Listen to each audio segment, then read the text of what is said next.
Welcome to Trending Unpacked, the show where we explore the stories behind the trends shaping our world. Today, we're actually stepping away from, the usual finance and tech stuff.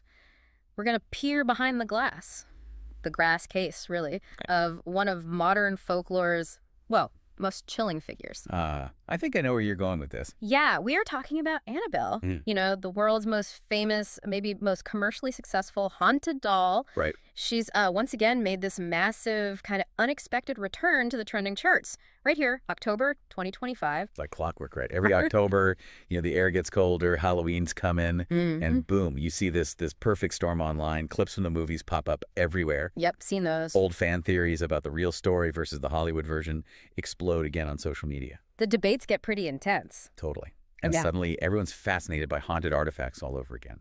It's quite the phenomenon. Absolutely. I mean, and the digital comeback of Annabelle isn't exactly a shock anymore, but the level of talk this year feels, I don't know, extra charged. Yeah, I agree. There's a different energy. It's making us look not just at the doll's history, but like how myths even get made today, right now. The mechanics of it. So that's our mission for you, the listener, today.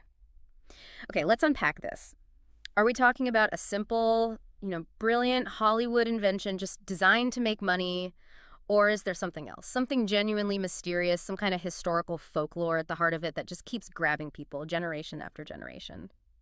It's such a great question because, what started is this like small regional story back in the 70s. Yeah. It's now this potent mix. It's got verifiable history bits, deep folklore roots. And let's be honest, it's one of the biggest horror franchises ever. It really is. And the fact that this specific legend, Annabelle, keeps trending. Yeah. It lets us watch, like in real time, how fast modern myths travel and how long they stick around. Exactly. We can trace it, from this one little apartment story to basically global digital immortality. And it's all powered by algorithms and maybe our own cultural anxieties. Wow. Okay. So yeah, it's maybe less about the actual doll. Right. And more about what the doll represents.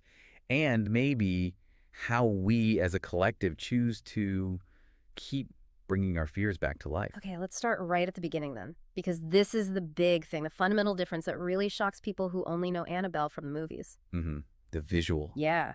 When you hear Annabelle, you instantly picture that really unsettling porcelain doll, right?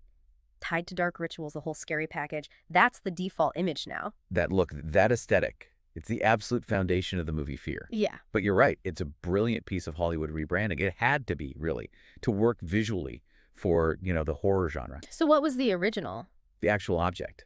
The artifact that supposedly started the whole haunting thing back in the early 1970s. Well, it's dramatically different. It's how different. The real Annabelle is a Raggedy Ann doll. A Raggedy Ann doll? No way. Like the classic kid's toy, soft yarn hair, the triangle nose. That one. It's the one, the soft, wholesome, floppy-limbed classic toy. Yeah. That contrast, that huge difference, is really the first major thing you, the listener, need to kind of get your head around. Yeah, because it completely strips away that built-in, like, gothic spookiness the porcelain one just has. It does. And honestly, that almost makes the original claims, the original stories feel even more unsettling. Oh, so? Because the doll itself was so harmless looking, so normal. It was part of everyday life, not meant to be scary at all. And that just messes with our expectations of where evil, should be lurking. Right, shouldn't be in the cute, cuddly thing. Okay, so tell us about those first reports. We know it started with 2 nurses, right? But what were the specifics? What did they actually say was happening? And how did it, get worse? Okay, so the story apparently begins pretty subtly, which happens a lot in these kinds of accounts, actually. Like things moving on their own? Exactly. The nurses reported the doll would move. They'd leave it, say, on a chair or maybe the bed, and they'd come back later and find it in a totally different room. Or sometimes, like, sitting in a corner, propped up, somewhere they definitely hadn't left it. That's the classic weird movement, right? Defies basic logic, suggests something unseen is, well, doing it. Okay, yeah, that classic poltergeist stuff, objects moving. That's creepy enough on its own, but I get the feeling that wasn't the worst of it. Oh, not even close. The claims got significantly stranger and more personal, too. Like what? They started reporting finding handwritten notes, often on like parchment paper or little scraps. Seriously, notes? Yeah, sometimes appearing right next to the doll, other times just found somewhere in the apartment. Yeah. Now, the exact messages, those aren't always detailed consistently in every telling of the story. Okay. But just the fact they were finding written communication that strongly suggested, to them anyway, that there was an active, deliberate entity trying to interact with them. Wow, okay. That definitely shifts it from just like weird ghostly echoes Right, residual to stuff. something actively trying to, I don't know, manipulate them, communicate. Precisely. And then came the final straw, the thing that apparently made them really seek outside professional help. That was the claim of physical attacks. Physical attacks from the doll. Well, associated with the doll. Sources suggest one of the nurses, and maybe her friend or roommate, were allegedly attacked by whatever entity they believed was connected to the doll. Okay, when it gets physical. Right. When it moves from just weird movements and creepy notes to feeling like you're actually in physical danger, the owners, understandably, decided they were dealing with something really dangerous, something totally beyond their ability to handle. And tying alleged physical violence to this soft, inanimate Raggedy Ann doll. Yeah, that's when you call in the experts. Mm-hmm. And this is the moment Ed and Lorraine Warren step into the picture, Yes. right? Which basically cemented Annabelle's place in paranormal history forever. Absolutely. Yeah. The Warrens at that time were, they were already pretty famous. Or maybe infamous, depending on who you ask. Right, they had a reputation. A big one. As paranormal investigators, involved in a lot of high-profile cases, kind of positioning themselves as the go-to people for identifying and dealing with alleged demonic activity. So they come in, they look at this Raggedy Ann doll, listen to the nurses' stories. What was their official take, their classification? This seems pretty crucial for understanding how they operated. Their conclusion was very definitive. Mm-hmm. And probably quite frightening for the nurses. Yeah. They decided the doll wasn't experiencing what they called a residual haunting. Okay, what's that? That's their term for like a spiritual energy imprint, like a Right. ghostly recording playing back past events. Passive. Gotcha. Not active. Right. Instead, the Warrens believed the doll was actively and maliciously possessed, or at the very least being manipulated by an inhuman demonic spirit. Okay, that distinction, that changes everything, doesn't it? Residual energy is just there. A demonic entity in their belief system is active, it's intelligent, manipulative. It wants something, like attaching to a person or a place. Exactly right.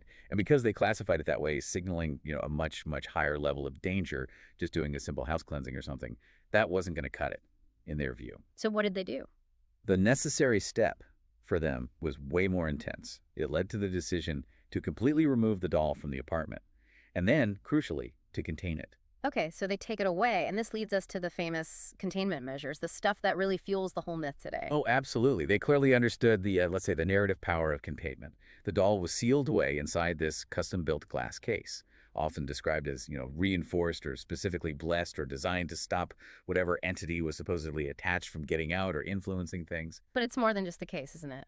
Oh, yeah.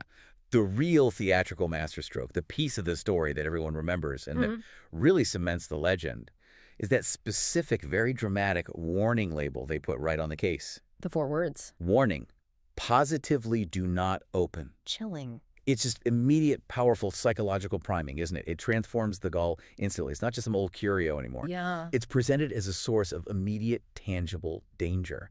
That label tells anyone looking at it, hey, even being near this thing is risky. This containment is vital for your safety. That is pure storytelling genius. Whether you believe the backstory or not, that label creates instant, undeniable tension.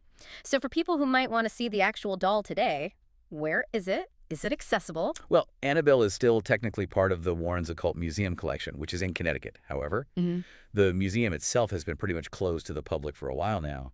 There are safety concerns, zoning issues, logistical stuff. So you can't just go visit. Nope. The original Raggedy Ann doll remains sealed away, basically inaccessible to the general public. And that lack of access.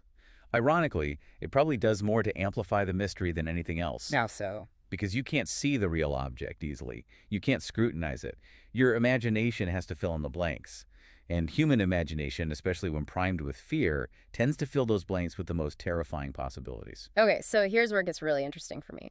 We have this historical object, this cute-ish Raggedy Ann doll, locked away in a private, inaccessible museum. How on earth did that transform from a sort of contained regional ghost story into a global horror superstar? This has to be the birth of the cinematic legend. It's really a perfect case study in how culture adapts things for the market. The big cinematic shift kicked off in 2014 with the Conjuring Universe films. Right. The filmmakers needed something visual that screamed high-stakes terror instantly to a huge audience. In a soft, kind of floppy Raggedy Ann doll, even with the creepy backstory, Probably wasn't going to deliver that on screen. Exactly. They understood, quite rightly, that the original doll just didn't have that built-in visual menace you need to anchor a modern, potentially billion-dollar horror franchise. So what did they do? The swap. They made a very strategic, very effective swap. They replaced the Raggedy Ann with that deeply unsettling, antique-looking porcelain figure, big eyes, creepy smile. Yeah, that thing is nightmare fuel just sitting there. Right, and then they tied its origin story not just to the nurses, but directly into more dramatic movie tropes. Yeah. Satanic cults, violent demonic possession rituals, stuff that plays really well visually. So we should probably put a name on that process, right, for tracking how this cultural shift happened, that fundamental redesign visually and narratively. Yeah, we could call that the Annabelle effect. It's like the strategic upgrade of a story through changing its look, making the visual parts scarier, more easily consumed by a mass audience looking for frights. The Annabelle effect, I like it. And that effect. It launched the whole Annabelle spinoff series, which became one of the most successful horror franchises out there. And it totally cemented the new terrifying porcelain Annabelle as the real cultural icon, basically overshadowing the original Raggedy Ann entirely. That makes total sense. So the Annabelle effect explains the how it changed. But let's dig into the why a bit more. Why do haunted objects, especially dolls, have such a hold on us, even beyond, a successful movie franchise pushing it? Well, the core narrative taps into something really universal, I think. A deep-seated human fear. The fear of losing control over just everyday stuff, mundane things. How do you mean? Objects are supposed to be passive, Yes. right? Predictable, safe. The idea that a totally normal everyday item, especially something linked to innocence like a child's doll, can suddenly become this focal point for malevolent, totally inexplicable evil. That's profoundly disruptive. Yeah, it violates the basic rules we expect from the world around us, especially our homes, our safe spaces. It's the weird invading the completely familiar. Yeah, precisely. And that connects right back to the museum lore. Even with it being closed, the stories keep going, right? About the energy around the case, about people claiming they feel dizzy or sick just looking at pictures of the display. That sounds a lot like the power of suggestion working overtime. Oh, absolutely. It is. When an object gets officially labeled as cursed and locked up with these dramatic warnings, literally do not open you, the person looking at it, you're already primed. Yeah, you're expecting something. You're basically encouraged to project your own fears, your own anxieties onto that object. The story works because of that tension, that gap between how the object looks, especially the original Raggedy Ann, and the immense power it supposedly holds. The doll itself isn't inherently scary. The story tells you why you should be scared of it. And then your imagination does all the heavy lifting. That power of suggestion, though, it takes on a whole new life when we shift into today's digital world, doesn't it? Oh, completely. Let's pivot to that section 3. Because the digital space is why Annabelle is trending right now, in October 2025.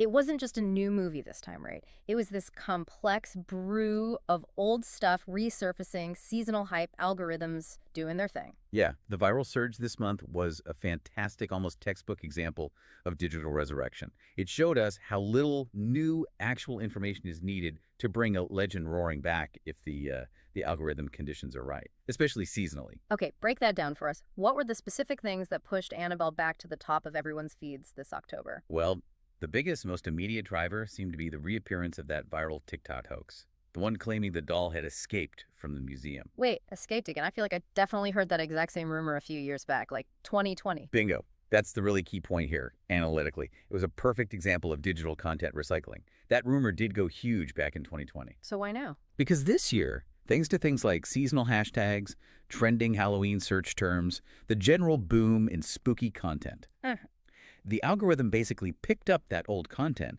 and treated it like it was brand new and super relevant right now. The posts themselves might be years old, but the metadata, the context, the timing it, gave them algorithmic immortality. Wow. So it's like recycled fear, perfectly optimized for Halloween, the legend just feeding itself, amplified by code. Exactly. Yeah. Then you layer on top of that just the general increase in searches for Halloween horror stuff. But there was something newer this time, too. AI-generated Annabelle sightings. Seriously, AI sightings. Yeah, like images or little video clips designed to look like blurry, candid shots of the doll showing up in random places. Yeah. Warehouses, forests, you name it. They obviously weren't real, but they further blurred that line for the casual person scrolling, between outright fiction, rumor, and maybe, just maybe, something real. And underneath it all, let's not forget the potential for money. I bet the renewed buzz is already being linked to, rumors of another Conjuring movie or spinoff? Oh, absolutely. The digital noise creates interest, maybe even demand.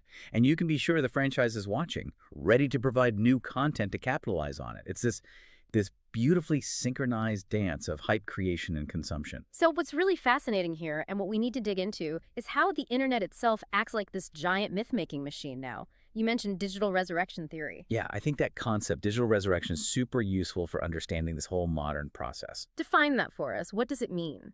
Okay, so the theory basically suggests that viral culture, especially the kind driven by algorithms, it doesn't really let profitable or sticky legends just fade away anymore. Okay. It actively keeps finding ways to revive them, giving them this kind of functional immortality through algorithmic storytelling. Think about it. A local rumor back in, say, 1975 might have caused a stir for a few weeks in one town, then died out. Right. Word of mouth has limits. Exactly. But now, a rumor like the escape doll hoax instantly travels the globe. It gets translated, remixed, debated, shared by bots, by real fans, by news outlets jumping on the trend. It's perpetually recycled. That difference in speed and scale is just mind-boggling. The slow, organic burn of 1970s folklore versus the instant, worldwide, personalized blast of a 2025 TikTok hoax. It gives the myth incredible energy. And that massive, rapid spread kind of validates the story's existence in our collective mind, doesn't it? It doesn't even matter if, say, 99% of the people sharing the hoax know it's probably false. How so? The mere fact that they're talking about it, searching for it, engaging with it, that makes this story relevant. And in today's digital attention economy, relevance basically equals immortality for a piece of content or a story. Okay, so if the algorithms grant the story this digital immortality, then the content of that immortal story, the specific fear it represents, must tell us something about us right now. Let's talk about what the doll might mirror today. You mentioned the cultural mirror theory. Right. The Annabelle legend, I think, has always kind of reflected our collective fear of losing control. But that fear maybe takes on a slightly different flavor today. Yeah. Back in the 70s, the anxiety might have been more focused on, occult threats, hidden dangers sneaking into the home. Okay, traditional fears. Yeah. But today, that anxiety seems to be shifting more towards the unknowns of things like algorithmic agency and general digital uncertainty. Whoa, okay. That's a powerful connection. You're talking about the fear of, like, technology controlling us in ways we don't understand. Sort of. I mean, think about it. Yeah. If an algorithm can dig up a 5-year-old hoax, make it trend globally, and get millions of people debating whether a doll escaped a museum, that's a subtle but kind of pervasive form of control over our shared reality, isn't it? Yeah, it really is. It dictates what we're all suddenly talking about. Exactly. So the haunted doll, in this light, becomes almost a stand-in, a symbol for that terrifying possibility that the things we create, AI, algorithms, social media itself, could gain some kind of weird, maybe even harmful agency. An agency that shapes what we see, what we believe, and yeah, maybe even what we fear. So the fear shifts from, is the doll moving across the room, to maybe, are invisible digital forces messing with my perception of reality? That could be part of it. The doll gives a concrete shape, something tangible, to that really vague but powerful digital unease that I think a lot of us feel sometimes. Okay, but we need balance here. We definitely need the counter-argument, the skeptical theory. Oh, absolutely. The skeptical perspective is crucial, because while that cultural mirror idea is compelling, we have to acknowledge that this legend is also undeniably a carefully managed media narrative. Managed by who? The Warrens originally, or? Maybe less directly by them now, but certainly by the Conjuring franchise itself. This isn't just organic belief spreading wildly. The franchise actively cultivates the ambiguity, right? What do you mean? They never come out and definitively say, okay, folks, the movie doll is pure fiction, the real one is just a doll. They keep that gray area alive. Why? Because it works. It allows people who genuinely believe to feel validated, and it lets skeptics just enjoy this scary movie for its entertainment value. They maximize their audience and their profit by keeping the is it real question alive through clever storytelling and marketing. So the audience is kind of in on it too then, seeking out the entertainment whether they truly believe in possessed dolls or not. Pretty much. It's arguably psychologically easier and definitely more entertaining to engage with a story about one specific evil doll. A simple problem you can locate in a glass case than it is to really grapple with huge, complex modern anxieties, things like climate change or the future of AI control or political instability. Those are overwhelming. Yeah, much harder to put in a box. Exactly. So the Annabelle myth is, in a way, therapeutic. It provides a simple, easily digestible, highly consumable shape for those much deeper, harder to define anxieties. That brings us perfectly into our final analysis, thinking about the bigger picture. connecting this very modern digital myth back to much older traditions. Annabelle feels so current because of the movies and TikTok, but you're suggesting this kind of story is ancient. Yeah, if we zoom out and look at the bigger picture, Annabelle isn't fundamentally unique. It's really a clear, modern version of a very old archetype. We could call it folklore continuity. Okay, explain that continuity. Give us that depth. The basic idea of folklore continuity is that pretty much every major human culture, going way back through history, has had similar kinds of myths. Stories revolving around haunted objects, cursed items, things imbued with some kind of dangerous power. Can you give examples? Well, without getting too specific on unsourced stuff, think generally. You find accounts across cultures of certain statues believed to cause misfortune, or relics thought to carry curses, or even just places associated with specific physical objects that are considered bad luck, or sources of negative energy. The specific form changes a doll, a statue, a jewel, whatever, but the underlying function seems constant. Which is what? What's the function? The function seems to be projecting complex, maybe overwhelming fears and anxieties onto something tangible. Something you can point to, name, and maybe even contain. Right. So the object becomes the scapegoat for the big, scary, intangible stuff we feel. It gives us a handle on things that feel unmanageable, lets us talk about them, try to box them in. Yes, exactly. The item creates this localized point of power or danger. By giving fear a face, whether it's a Raggedy Ann doll like Annabelle, or a supposed cursed mummy or whatever, we can discuss it. We can warn people about it. And, crucially, we can create rituals or stories around containing it. Think about that glass case again. It's the ultimate symbol of our desire to believe we can control the bigger, unknown forces that the doll represents. In this whole trend, Annabelle popping up again, it really highlights that fascination with what feels like an increasingly thin line, right? Between genuine faith or belief for some, deep-rooted folklore for others, and just pure entertainment marketing. And that is where the story gets really relevant for you, the listener, living in today's world.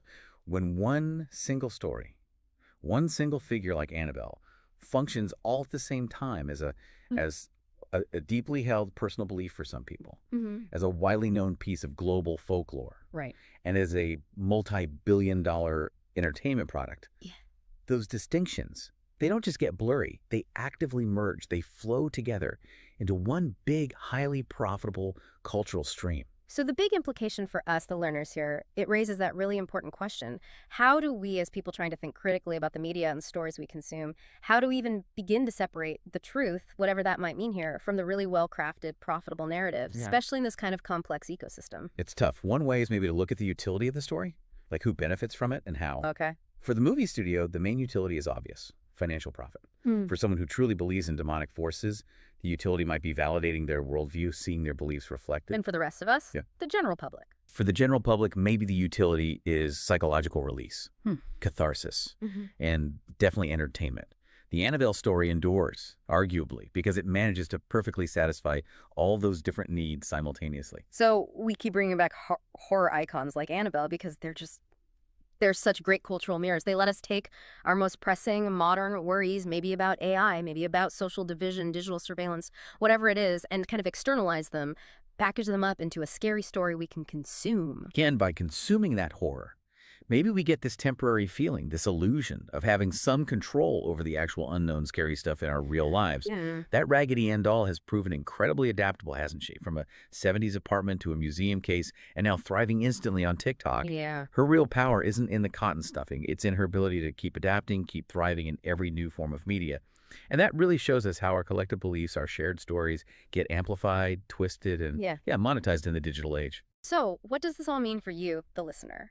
Our exploration today shows that whether you believe the demonic possession claims are real or not, the Annabelle trend is just this perfect case study in how folklore works now digitally. It's proof that a really compelling story will always find a way to bubble back up, especially when algorithms are practically designed to feed us our deepest fears, all nicely repackaged and optimized for seasonal clicks, the legend of Annabelle. It might just be the most successful ghost story the 21st century has inherited so far.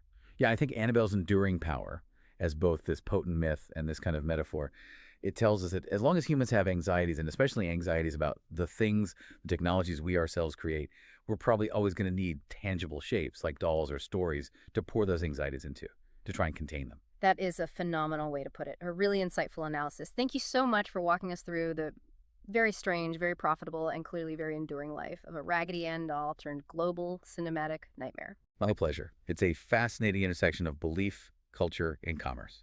Okay, that wraps up our extensive look into the haunting trend of Annabelle.